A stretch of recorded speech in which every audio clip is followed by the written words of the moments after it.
ఆచార్యదేవ ఎంత మాట ఎంత మాట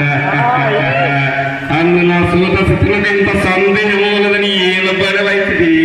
ఒక్క ఆడది ఒక పరిచారిక సార్వభౌమ సోమల సార్వభౌముడికి ఒక పరిచారిక చూసి పగలపడి వికటాహాసము చేయుటయ్యా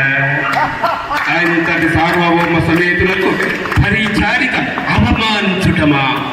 ఈయన ఈ పరిపాలమానమైన పరాపమానములకు అభిమానధనుడైన శ్రీయోధ సార్వభౌముడు మనుటయ మరణించుటయ అయినను ఎంత ఏల సాధిగలతో వాళ్ళుడు అమ్మ తమ్ముణ్ణి అయిన వాణ్ణి పాపాల పైన ఉన్నటువంటి అందరు స్థాకజులైన శకుని మామలు నీరుండగా నీకేల భయం మామ నీకు పిల్లనివ్వాలనుకున్న గాని నాకు ఆడపిల్లలు లేరని కించిత్ భావం ఉన్నది గాని